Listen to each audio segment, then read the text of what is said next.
हम लोग power in AC circuit पढ़ लिए थे, प्रत्यावर्ती धारा परिपथ में शक्ति, ठीक है।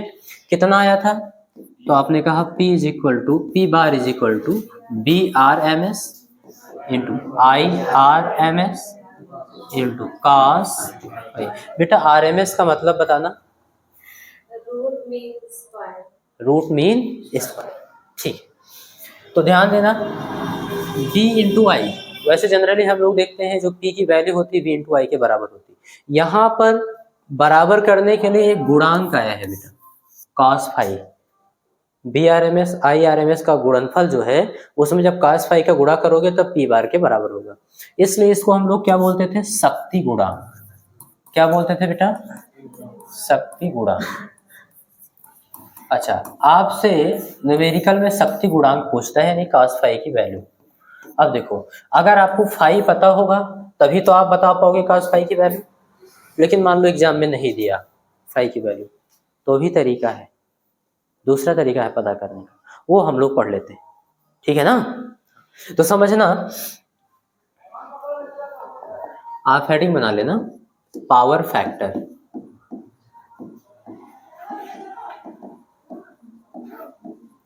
पावर फैक्टर क्या होता है? तो अभी तो आपने कहा कि P बार एक पूर्ण चक्र के लिए शक्ति का जो औसत मान होता है वो कितना होता है? BRMS into IRMS into cos phi. और आपने बताया जहां cos फाई जो है वो शक्ति गुणांक है,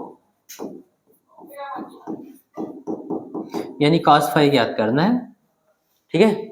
अब देखो, एक ट्रायंगल हम लोग बना रहे हैं और इसको बोलते हैं इम्पीडेंस। इम्पीडेंस ट्रायंगल मीन्स प्रतिबाधा त्रिभुज। क्या बोलते हैं बेटा? प्रतिबाधा त्रिभुज। होता क्या है आप बताओगे? ये एक समकोण त्रिभुज होता है, ये अगर फाई कोण है तो इसके सामने की भुजा लंब, जिसमें लंब क्या होता है? एक्सएल डिफरेंस एक्ससी, 90 डिग्री ये हो गया, 90 डिग्री के सामने की भुजा कर्ण। बात समझ में आ रही है? जो बच गया वो आधार, आधार प्रतिरोध होता है। 90 डिग्री के सामने की भुजा जो कर्ण होता है वो प्रतिबाधा होता है परिपथ का, Z is equal to under root R square और प्लस XL डिफरेंस XC का होल स्क्वायर। बात समझ में आ रही है? ये मिला कैसे आपको, पहले इसको समझते हैं। अच्छा, अगर आपसे कोई ऐसे पूछ रहे कि प्रतिबाधा त्रिभुज किसे कहते हैं, तो आप बताओगे कि जो प्रतिरोध और प्रतिघात से बना त्रिभुज होता है उसको हम लोग क्या बोल देते हैं बेटा? प्रतिबाधा। किससे किससे? प्रतिरोध और प्रतिघात से बना त्रिभुज, उसको हम लोग क्या बोल देते हैं? प्रतिबाधा त्रिभुज। और ये एक ऐसा त्रिभुज है जो आपके समझ में आ गया तो कोई भी सर्किट हो, जो आपने 7 सर्किट पढ़ी है, कोई भी सर्किट हो, सभी के लिए आप कालांतर निकाल सकते हो केवल एक त्रिभुज से, ठीक है ना, आराम से। देखो, पहले तो ये हमने बनाया कैसे, समझना बात को। अगर ये आई है, घोड़ी सदिश खींच रहे हैं भाई, बात समझ में आ रही है? तो आप सभी जानते हो बेटा BR भी इसी पर होगा, होगा कि नहीं होगा? क्योंकि BR और I के बीच कालांतर 0 होता है। BR का मतलब प्रतिरोध के सिरों के बीच आरोपित विभवांतर, और BL जो होता है बेटा वो I से 90 डिग्री कला में अग्रगामी होता है। BL का मतलब प्रेरक के सिरों के बीच आरोपित विभवांतर, और BC जो होता है बेटा वो कला में 90 डिग्री धारा से क्या होता है? पश्चिम। ये बात आपको समझ में आ रही है? अब इन दोनों का अगर हम परिणामी लेंगे तो या तो नीचे की ओर या तो ऊपर की ओर, भाई जो अधिक होगा, विपरीत डायरेक्शन में घटाओगे तो सपोज करो BL अधिक है तो ये आ जाएगा आपका परिणामी विभवांतर, इन दोनों का क्या होगा? तो आप बताओगे VL माइनस BC, यही तो होगा। BL में से BC घटा देंगे, इधर की ओर मिलेगा। लेकिन एक विभवांतर आपको BR इधर भी तो दिख रहा है, तो इन दोनों का भी परिणामी निकालोगे चतुर्भुज के नियम से। आप बताओगे ये क्या है भाई? परिणामी विभवांतर B। बात समझ में आ रही है? तो परिणामी विभवांतर B और धारा ये I, इन दोनों के बीच कालांतर कितना है? क्लियर है? आयत के आमने सामने की भुजाएं बराबर होते हैं। अगर ये BL माइनस BC है तो ये भी क्या होगा भाई, BL माइनस BC। अब इस त्रिभुज को, जो त्रिभुज बना है आपका अलग बना है, तो कुछ ऐसा ही तो बनेगा, ठीक है। ये B बराबर होता किसके है, I इंटू R के। हम केवल प्रतिरोध लेंगे, बात समझ में आ रही है? इस भुजा का मान केवल हम क्या लेंगे, प्रतिरोध R ले लिए, तो यहाँ पर प्रतिघात लेंगे, बात समझ में आ रही है? तो VL की जगह क्या लिख सकते हो भाई, I इंटू XL, और माइनस BC की जगह पर I into XC। I common करना बेटा, तो जब I कॉमन करेंगे तो XL माइनस XC, तो यहाँ पर लिख सकते हो XL माइनस XC। हालांकि देखो कंडीशन दोनों हो सकता है, इधर भी हो सकता था, BC बड़ा हो सकता था, तो BC में से BL घटाते तो XC माइनस XL होता। तो यहाँ पर तो हम लोग डिफरेंस लगा देंगे, क्या लगा देंगे बेटा, जो बड़ा होगा उसमें से घटा देंगे और ये मिलेगा। भाई इधर मिलता तब भी तो वही समकोण त्रिभुज ही मिलता, ओके। और ये क्या है भाई, V, कौन सा परिणामी विभवांतर, तो I बराबर B बराबर IR होता है, तो I इंटू Z होगा, परिपथ का कुल प्रतिरोध या फिर प्रभावी प्रतिरोध Z, तो यहाँ पर Z लिख देंगे। और ये क्या था, फाई। देखो भाई प्रतिरोध और प्रतिघात से मिलकर जो बना त्रिभुज है उसको हम लोग क्या बोलेंगे, प्रतिबाधा त्रिभुज। वही तो सेम चीज मैंने लिखा है, R XL डिफरेंस XC और Z, क्लियर है? बस मैंने बता दिया Z का formula R square plus XL minus या फिर डिफरेंस XC का होल स्क्वायर। यहाँ माइनस कर दोगे तब भी कोई दिक्कत नहीं क्योंकि स्क्वायर, ठीक है ना, ओके। तो ये हो गया आपका कौन सा त्रिभुज बेटा, प्रतिबाधा त्रिभुज।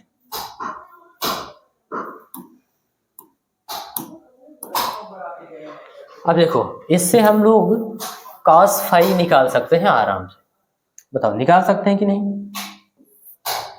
मान लो किसी भी परिपथ का आपको कालांतर निकालना है tan फाई, आराम से वो भी निकाल सकते हो। tan थीटा बराबर क्या होता था, लंब बटे आधार, तो tan फाई बराबर लंब बटे आधार, यही हो किसी भी सर्किट के लिए।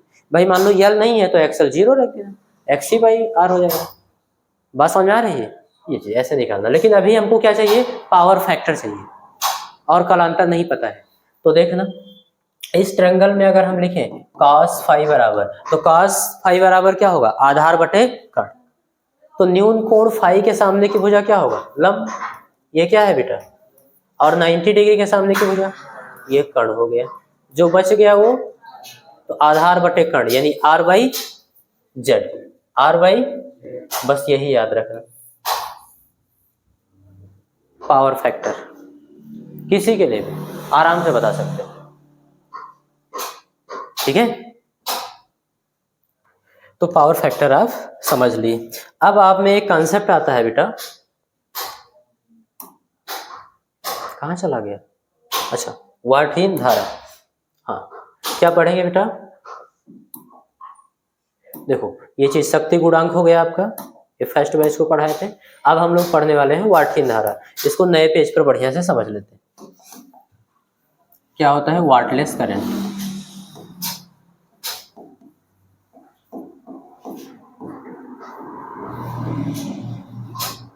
नाम से पता चल रहा है शक्तिहीन धारा, बात समझ में आ रही है? चलो वाटलेस करंट क्या होता है, ये एग्जामिनर भी आपसे पूछता है, वाइवा लेने जो आता है, बात समझ में आ रही है? रोचक क्वेश्चन है, पूछ लेता है, हालांकि ये व्यवहार में पॉसिबल नहीं है, ठीक है ना, इसीलिए पूछता है। चलो समझाता हूं क्या होता है।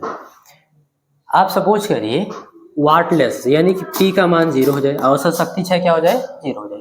अच्छा ये बराबर किसके होता है, BRMS into IRMS into cos, ध्यान से समझना, ऐसा परिपथ जिसमें औसत शक्ति क्षय का मान कितना आ जाए, 0,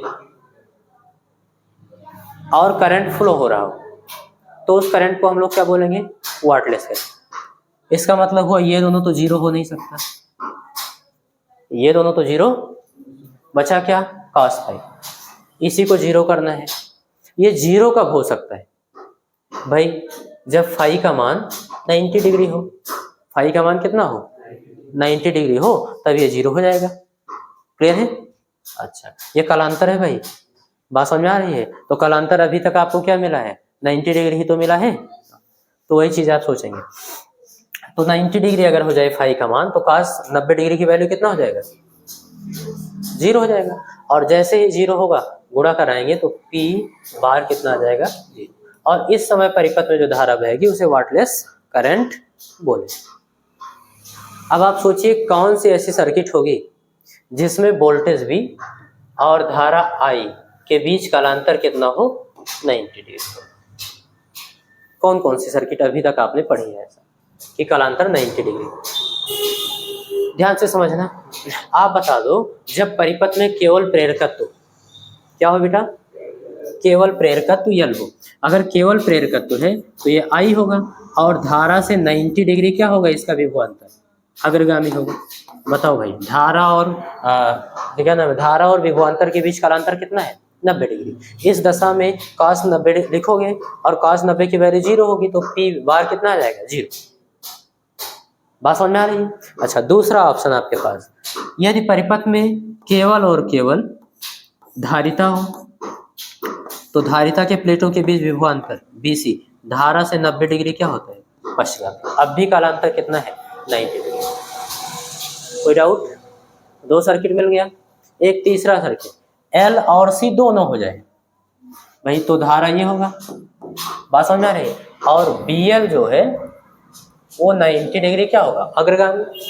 और BC जो है वो 90 डिग्री क्या होगा? पश्चिमाभिमुख। ये बात समझ में आ रही है? अच्छा, इन दोनों का जब परिणामी निकालोगे तो या तो ऊपर की ओर यानी BL की डायरेक्शन में आएगा, और या तो BC की डायरेक्शन में आएगा। भाई जो बड़ा होगा उसी की डायरेक्शन में आएगा। कुछ समय के लिए आप मान लो, कुछ भी मान लो, BL की डायरेक्शन में मान लो। इन दोनों का परिणामी क्या है भाई? BL की डायरेक्शन।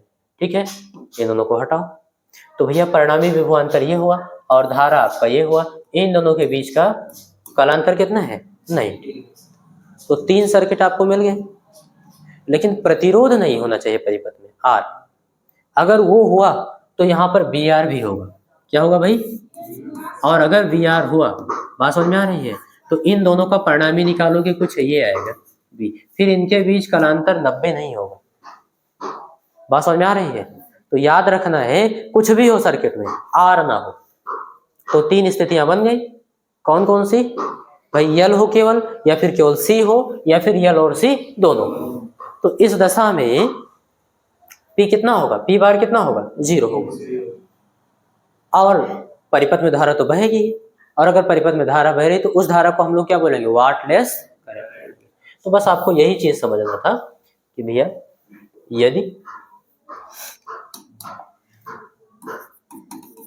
यदि परिपथ में केवल प्रेरकत्व या केवल धारिता अथवा प्रेरकत्व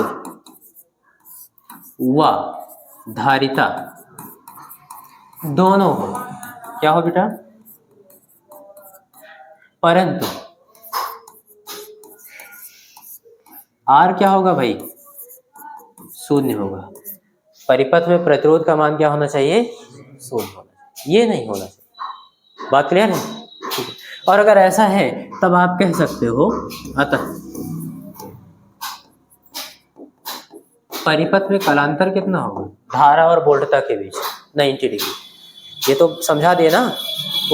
और अगर ये है तब आप बता सकते हो कि औसत शक्ति है P बार बराबर VRMS into IRMS into cos phi. Phi की जगह क्या लिखेंगे? 90 डिग्री। और cos 90 डिग्री की वैल्यू बताओ? 0। अगर cos 90 डिग्री क्या है बेटा? 0 है, तो 0 रखोगे, 0 से गुणा कराओगे, पूरा का पूरा क्या हो जाएगा? 0। तब आप बताओगे इस दशा में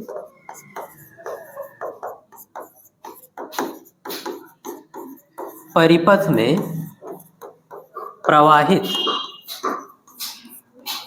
प्रवाहित धारा को वाटलेस यानी कि वाटहीन धारा कहते हैं। बात समझ में है कि नहीं? अब इसको लैंग्वेज में भी लिख सकते हो आप आराम से। बोलना जब परिपथ में केवल प्रेरकत्व या केवल धारिता C अथवा L और C दोनों, परंतु परिपथ में प्रतिरोध ना, बात समझ में आ रही है, तब V और I के बीच का अंतर क्या होगा 90 डिग्री। ठीक है, आप हाँ ये सब छोड़ो कैलकुलेशन, आप डायरेक्ट बताना कि जब परिपथ में केवल प्रेरकत्व L या केवल धारिता C अथवा प्रेरकत्व धारिता C दोनों हो, है ना, परंतु परिपथ में प्रतिरोध हो, ब्रैकेट में लिख लेना। तो आप बताना इस दशा में परिपथ में धारा तो बहती है परंतु औसत शक्ति 6 शून्य रहता है। तो इस धारा को हम लोग क्या बोलते हैं, वाटहीन धारा बोलते हैं। कोई डाउट हो तो बताओ, नहीं ना, तो ये चीज हो गया आपका वाटलेस करंट, और ये एग्जाम में आता है। ठीक है, अब भाई आपका अगला कॉन्सेप्ट है जनरेटर। क्या है बेटा, जनरेटर। देखो इलेक्ट्रिक जनरेटर क्या होता है, वैद्युत जनित्र, तो आप सब ये तो पहले से जानते हो, 10th में भी एक बार पढ़ चुके हो, ठीक है ना। आप बताओगे कि ये मैकेनिकल एनर्जी को इलेक्ट्रिकल एनर्जी में चेंज करता है, यानी यांत्रिक ऊर्जा को वैद्युत ऊर्जा में बदलता है। कैसे बदलता है, अभी हम लोग इसका वर्किंग मेथड समझेंगे। ठीक है, तो ये दो टाइप का होता है। अच्छा, इलेक्ट्रिक जनरेटर को ही बेटा एक नाम और जानते हैं, इसको एक नाम से, उसको बोलते हैं डायनामो। क्या बोलते हैं, यही लिख दे रहा हूँ, इलेक्ट्रिक जनरेटर या फिर डायनामो। क्लियर है, ठीक है। ये यांत्रिक ऊर्जा को वैद्युत ऊर्जा में परिवर्तित करता है। ये दो टाइप का होता है, कौन कौन सा, DC generator, AC generator. DC generator क्या करता है, ये यांत्रिक ऊर्जा को दृश्य धारा में परिवर्तित करता है। बात समझ में आ रही है, इससे हम लोग कौन सी धारा प्राप्त करते हैं, दृश्य धारा। और एसी जनरेटर से अल्टरनेटिंग करंट यानी कि प्रत्यावर्ती धारा प्राप्त करते हैं। यहाँ तक बात क्लियर है। दोनों में डिफरेंस क्या होता है, यही आपको पढ़ना है, ये पढ़ना नहीं है, तो अभी यही पढ़ाऊंगा। बात समझ में आ रही है, और उसी समय बता दूंगा कि इसमें क्या डिफरेंस होता है, कैसे यहाँ पर दृश्य धारा मिल जाती है। तो आपके सिलेबस में क्या है, एसी जनरेटर, इसको हम लोग पढ़ लेते हैं। एसी जनरेटर क्या होता है,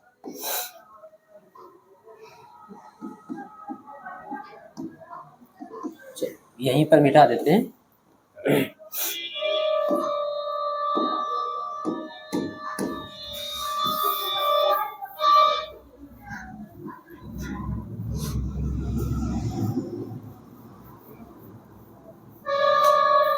चलो हाँ, क्या पढ़ना है आपको, प्रत्यावर्ती धारा जनित्र। ये तो आप जानते ही हो कौन सी युक्ति है, इससे क्या करते हैं आप बताओगे। ये मैकेनिकल एनर्जी को इलेक्ट्रिकल एनर्जी में बदलता है, और इससे हम लोग कौन सी धारा प्राप्त करते हैं, प्रत्यावर्ती धारा प्राप्त करते हैं। भाई सबसे पहली बात आती है कि इसका सिद्धांत क्या होता है। कोई भी यंत्र पढ़ते हैं तो हम लोग सबसे पहले जानना चाहते हैं कि ये किस सिद्धांत पर आधारित है। तो आप लोग बताओगे इसका प्रिंसिपल,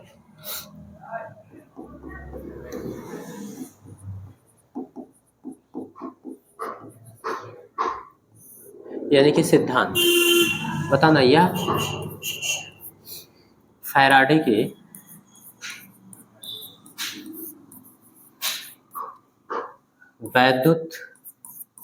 विद्युत चुंबकीय प्रेरण मीन्स इलेक्ट्रोमैग्नेटिक इंडक्शन के सिद्धांत पर आधारित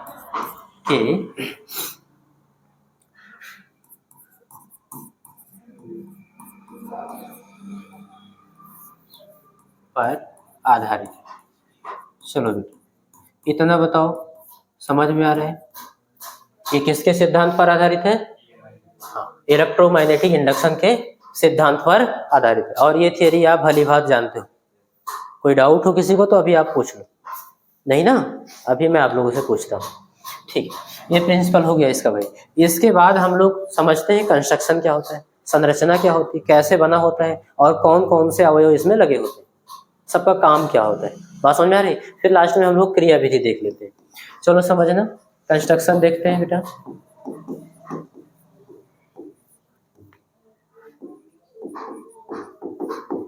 मीन्स संरचना।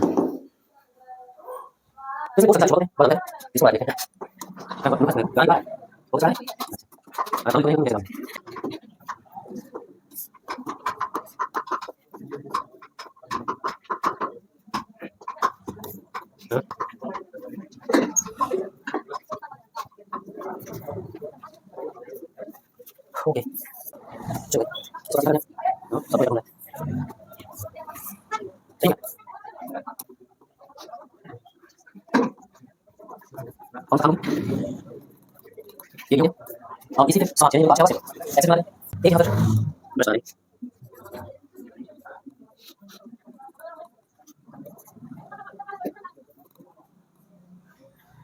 ये हो जाएगा ठीक है और एक वायर यहाँ से दूसरा वायर यहाँ से यहाँ पर आपको मिल जाएगा बेटा ACEMF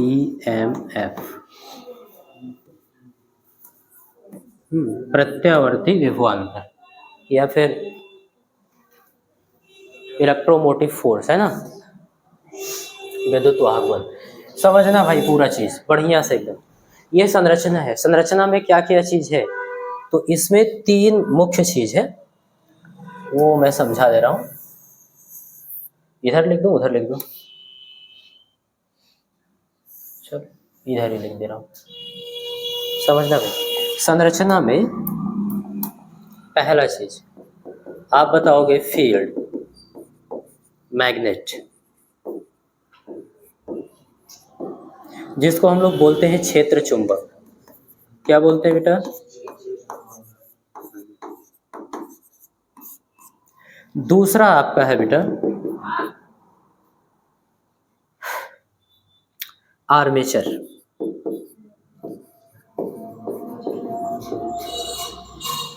और इसको ऐसे हिंदी में भी आर्मेचर लिख देते हैं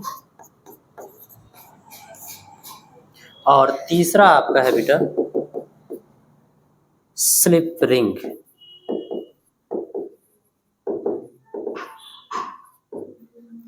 और इसी में एक चीज और ऐड कर लो एंड ब्रश यानी कि सर्पी वलय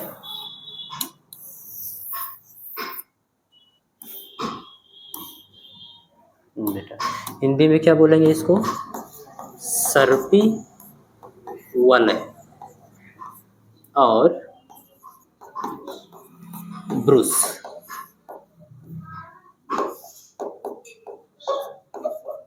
ये हो गया आपका ब्रूस ये 3 अवयव है इसके प्रमुख ध्यान से समझना आपको क्षेत्र चुंबक तो दिख ही रहे हैं ठीक है शक्तिशाली चुंबक के ध्रुव खंड है नॉर्थ पोल हो गया और साउथ पोल यानी कि उत्तरी ध्रुव और दक्षिणी ध्रुव अच्छा चुंबकीय क्षेत्र की डायरेक्शन क्या होगी भाई बताओ ना नॉर्थ से साउथ यही तो होगा देखो अवतलाकार कटे हुए क्लियर है क्यों कटे हुए हैं आप जानते हो ठीक है अच्छा ये हो गया आपका चुंबकीय क्षेत्र बी की डायरेक्शन और सपोज करना ये ऐसे घूम रहा है ये है क्या तो रोटेशनल एक्सिस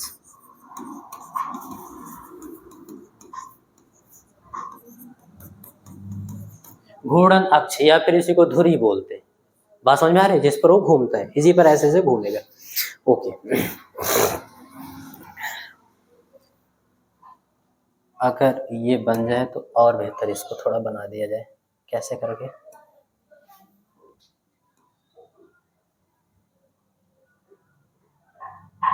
बस थोड़ा बड़ा दिख रहा है अब ज्यादा हो रहा है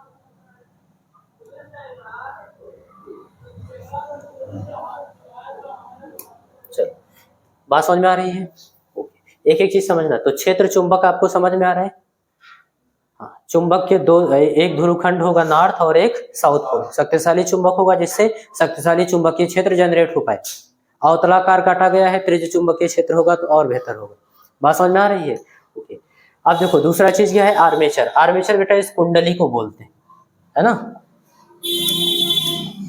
इसी कुंडली को हम लोग क्या बोल देंगे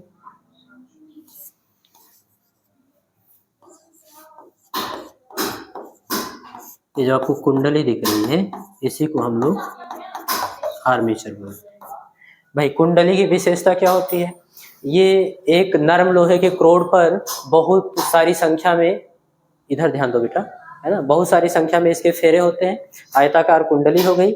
इस प्रकार से क्षेत्र जो चुंबक के द्वारा क्षेत्र जनरेट किया गया है, चुंबकीय क्षेत्र, उसमें रखी है। क्लियर है? अब देखना, इस कुंडली के दो सिरे हैं, एक सिरा आया है एक रिंग से, इसको क्या बोलते हैं भाई, रिंग। ये R1 हो गया और ये R, रिंग फर्स्ट और रिंग सेकेंड, ये वाला है। क्लियर है? तो एक सिरा इसका देख पा रहे हो इस वाले से पहले रिंग से जुड़ा हुआ है, और दूसरा सिरा आप देख पा रहे हो दूसरे वाले से जुड़ा हुआ है। कोई डाउट? ध्यान ये रहे, जब ये कुंडली घूमती है तो कुंडली के साथ साथ ये रिंग भी घूमता है, ठीक है ना, रिंग उसी से जुड़ा हुआ है और उसी के साथ साथ ये घूमता रहता है, दोनों रिंग घूमते हैं। और रिंग के बाद आपको क्या समझना है, ब्रुश, ये आपको दिख रहे हैं दो, इसको बोल देना V1 और V2। ये क्या है बेटा, V1, और ये क्या है, ब्रश फर्स्ट और ब्रश सेकेंड, ठीक है। यहाँ पर V का मतलब क्या है, मैग्नेटिक फील्ड इंटेंसिटी। क्लियर है? एक समान चुंबकीय क्षेत्र जनरेट। चलो भाई समझना, ये किस चीज का बना होता है, तो यहाँ पर समझना। अच्छा, रिंग धातु के बने होते हैं, बात समझ में आ रही है। और जो ब्रश होता है बेटा, ये कार्बन, यानी कि बोल सकते हो ग्रेफाइट।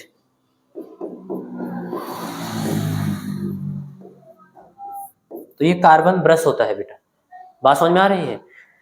और ये जो कार्बन ब्रश है ये इसी पर स्लिप करता है, यानी उसी से सटा हुआ रहता है।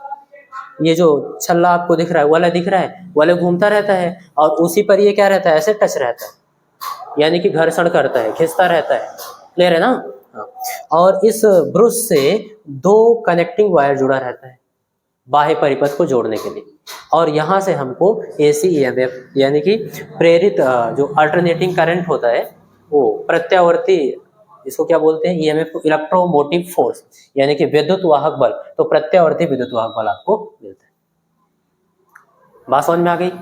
अभी हम लोग क्रियाविधि नहीं समझ रहे थे, अभी हम लोग संरचना समझ रहे थे, कैसे बना है। तो ये सारी चीज तो समझ में आ गई ना कि कैसे बना है।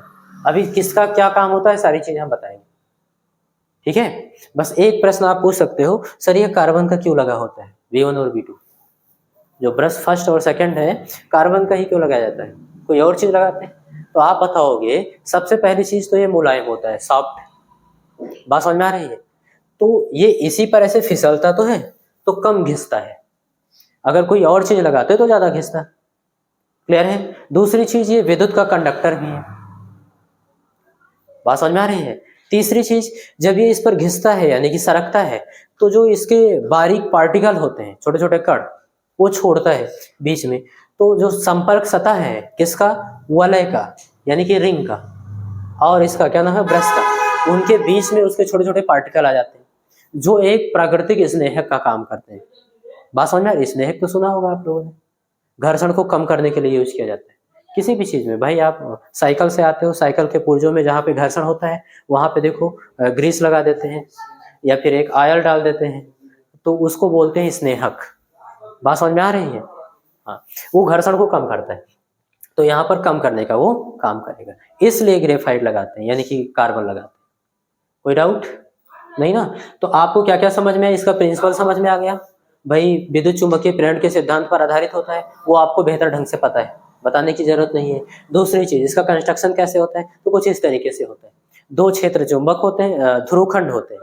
बात समझ में आ रही? एक होता है नॉर्थ और एक होता है साउथ, ठीक है। उनके बीच में एक आयताकार कुंडली रखी होती है जिसमें बहुत सारे फेरे होते हैं, उसी को हम लोग क्या बोलते हैं, आर्मेचर बोलते हैं। नाम भी दे दो इसको, कुछ नाम दे दो, A B C और D। बात समझ में आ रही है? इस तरीके से ABCD कुंडली हो गया जिसको आर्मेचर बोलते हैं। हाँ भाई, कुंडली का एक सिरा एक रिंग से और दूसरा सिरा दूसरे रिंग से जुड़ा होता है। दोनों ही रिंग देखो समाक्षीय है, समाक्षीय होने का मतलब दोनों का अक्ष समान है, एक ही अक्ष तो है। बात समझ में आ रही है?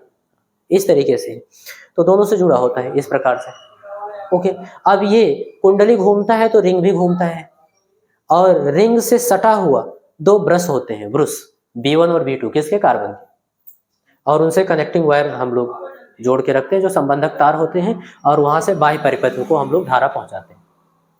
संरचना एकदम क्लियर है? क्रियाविधि समझे, क्रियाविधि ध्यान से समझना, वर्किंग मेथड देखना बेटा।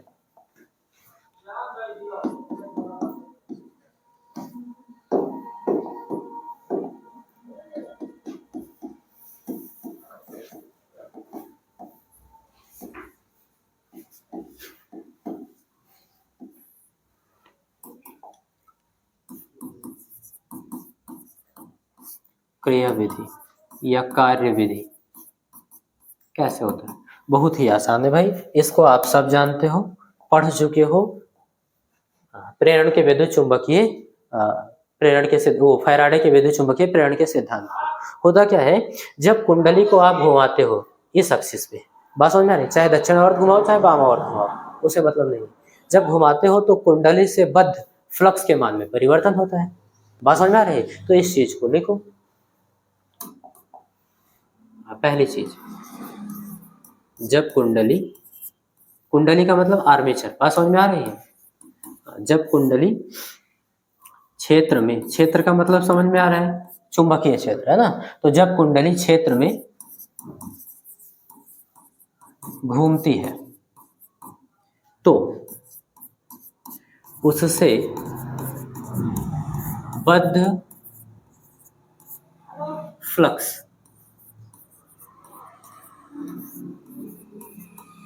में परिवर्तन होता रहता है, परिवर्तन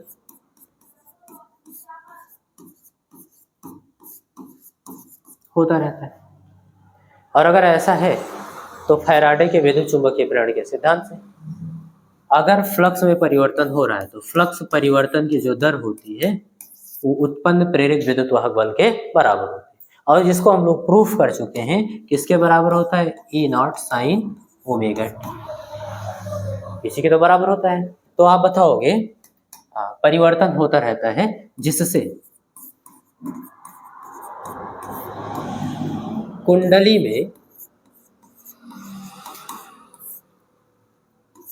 एक विद्युत वाहक बल, जिसकी वैल्यू लिख देना बेटा, E0 साइन ओमेगा टी। इसके बारे में सब जानते हो ना क्या है, ये तो तात्क्षणिक मान होगा टी समय पर, और ई नॉट क्या है, अधिकतम मान, ठीक है ना, बस।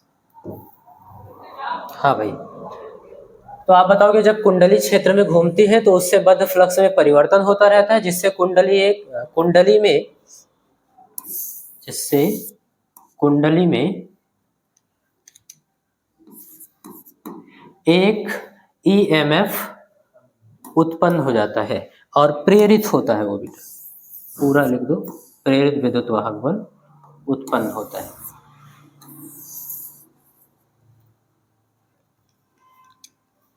तो प्रेरित विद्युत वाहक बल उत्पन्न होता है, जिसकी वैल्यू देनी होती है ना।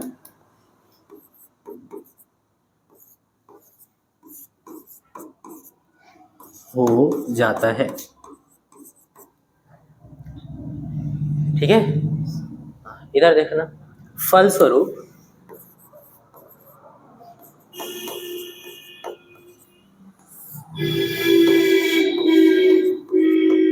कुंडली में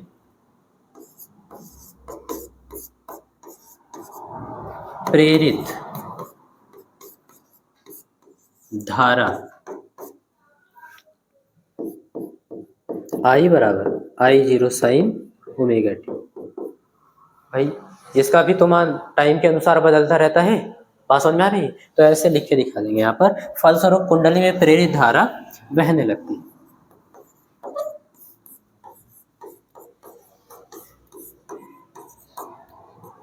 ये तो जनरल चीजें मैंने लिखवा दी जो आप पहले से जानते हैं, आप थोड़ा ध्यान से समझना। अब अगर प्रेरित धारा बहती है तो उसका डायरेक्शन कैसे बदलता है, बात समझ में आ रही है। ये चीज आप देखिए बढ़िया से, तो ध्यान दीजिएगा भाई। जब कुंडली मान लो दक्षिणावर्त या वामावर्त किसी भी ओर घूमे, उसके हिसाब से आपको लिखना पड़ेगा यहाँ पर, है ना। सपोज करना, यदि कुंडली, ध्यान से समझना, दक्षिणावर्त घूमती है, मतलब दाएं हाथ की ओर, है ना, घड़ी की सुई की दिशा में घूमती है, तब प्रथम अर्ध चक्र के लिए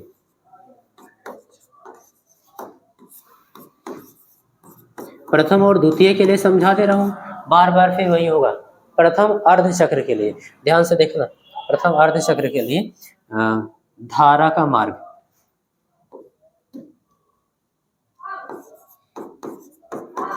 प्रत्यावर्ती धारा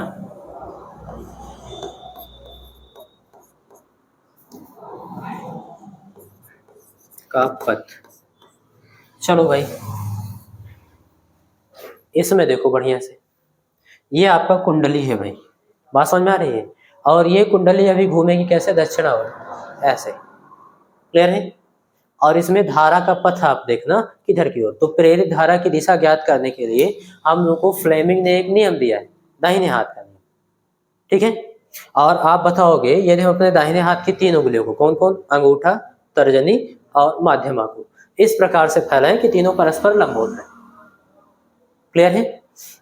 तब यदि अंगूठा जो तार है चुंबकीय क्षेत्र में, उसके मूव करने की डायरेक्शन को प्रदर्शित करें, मूव करने का मतलब गति करने की दिशा, मोशन की दिशा, बात समझ में आ रही है। तो ये अंगूठा हो गया चालक तार के मोशन की डायरेक्शन में, और ये तर्जनी उंगली हो गई फील्ड के डायरेक्शन में, फील्ड का मतलब मैग्नेटिक फील्ड, चुंबकीय क्षेत्र की दिशा में।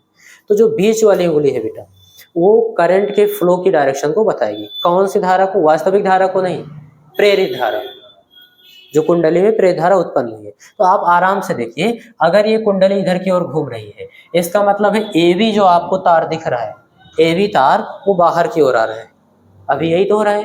तो अपने दाहिने हाथ की हथेली को इस प्रकार से फैलाना है आपको। अंगूठा क्या होगा भाई, मोशन की डायरेक्शन को प्रदर्शित करता है, बाहर की ओर करेंगे।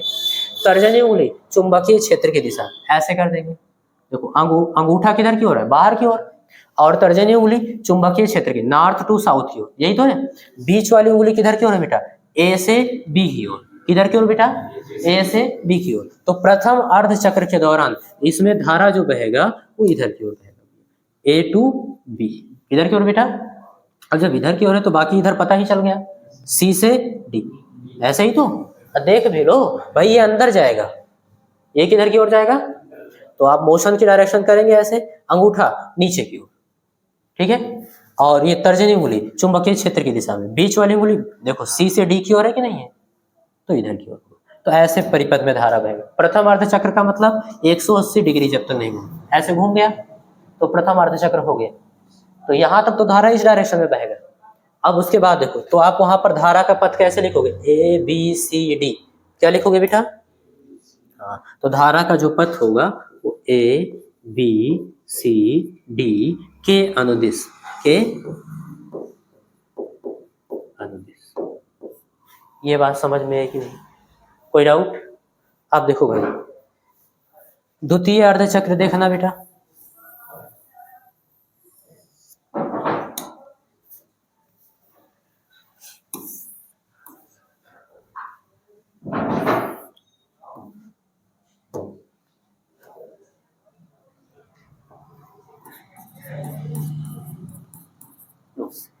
अब ध्यान से समझना।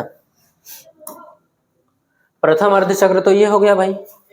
अब देखो जब द्वितीय अर्ध चक्र की बात करोगे तब AB यहां आ जाएगा भाई, ऐसे घूम के आ गया ना, और CD वहां चला जाएगा। यानी कि अब ये आपका कुंडली कुछ ऐसे होगा, इधर क्या होगा भाई A, इधर क्या होगा B, और इधर होगा C, इधर होगा D, इस तरीके। अब ये देखकर करना आप। अब ये घूमना स्टार्ट करे, दक्षिणावर्ती तो घूम रहा है, तो ऐसे ही घूमेगा। जब ऐसे घूमेगा तब आप देख रहे हो CD बाहर आ रहा है। अब इसको अभी कुछ देर के लिए CD मानना, ठीक है ना। जब CD बाहर की ओर आएगा तो अपने दाहिने हाथ की नियम लगाना, फ्लेमिंग के दाहिने हाथ का नियम कौन सा था भाई, ये मोशन की डायरेक्शन में होगा, ये फील्ड की डायरेक्शन में होगा, और ये करंट बताएगा, इंड्यूस्ड करंट, ठीक है। तो मोशन की डायरेक्शन ये है बाहर की ओर, और ये फील्ड की डायरेक्शन, अंगूठा उधर की ओर। लेकिन अब यहाँ AB नहीं है, यहाँ क्या है, DC है, D से C की ओर, CD नहीं DC, बात समझ में आ रही है। तो ध्यान देना, अंगूठा बाहर की ओर है, यानी ये कुंडली अभी ऐसे घूमेगा, मोशन की डायरेक्शन में हो गया। जो भुजा आपका ये DC था, ठीक है, बाहर की ओर आ रहा है। और ये तर्जनी उंगली चुंबकीय क्षेत्र की दिशा में, नॉर्थ से साउथ की ओर, और बीच वाली उंगली D से C की ओर, यानी ये डायरेक्शन ऐसे। और यहाँ B से A की ओर होगा, इधर भी लगा के देख लो, ये अब अंदर की ओर जा रहा होगा, जब इधर की ओर घूमेगा तो बी ए क्या होगा, अंदर की ओर जा रहा होगा। तो इस पे भी लगाओ अपने दाहिने हाथ का नियम। ठीक है, तो मोशन की डायरेक्शन अंगूठा हो गया, तर्जनी उंगली चुंबकीय क्षेत्र की दिशा में, बीच वाली उंगली करंट की डायरेक्शन बी से ए।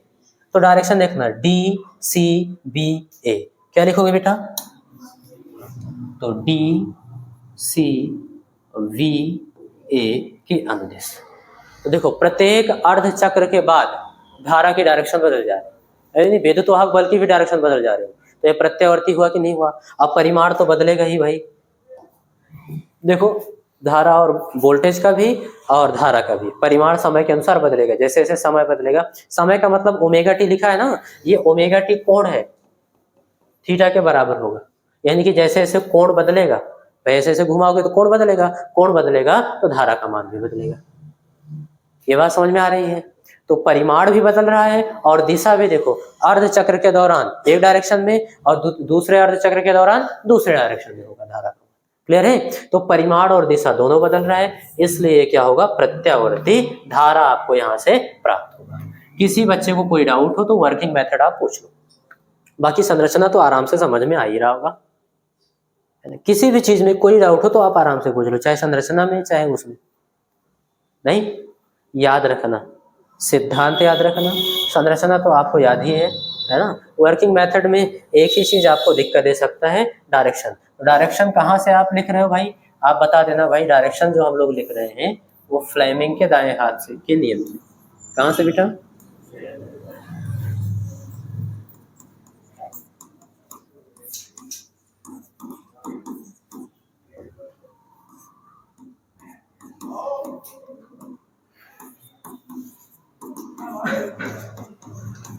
नियम से। हाँ कोई भूला तो नहीं है फ्लेमिंग के दाएं हाथ का नियम। अगर ऐसा है तो थोड़ा सा फटाफट ऐसे रफ टाइप बना लेना एक।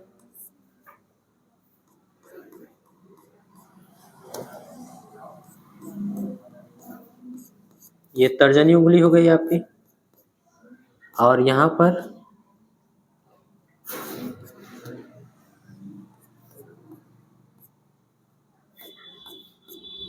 ये बीच वाली उंगली हो जाएगी,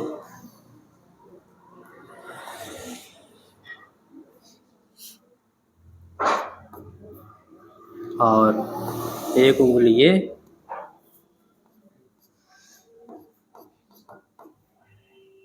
और एक ये।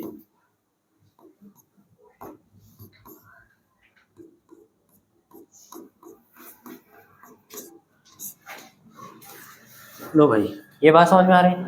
हाथ लग तो रहा है यार, हाथ ही है। ये क्या है, अंगूठा। अंगूठा किसकी डायरेक्शन में, गति की दिशा में। किसकी, चालक की गति, है ना। चालक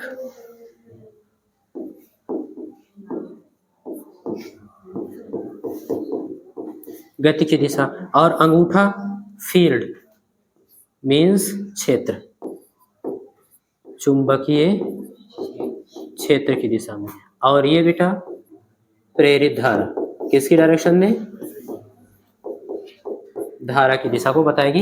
ये ऐसे वहीं पर कहीं बना के लिख लेना ऐसे, ताकि याद रहे। ठीक है, तो आपका ये टॉपिक खत्म हो गया।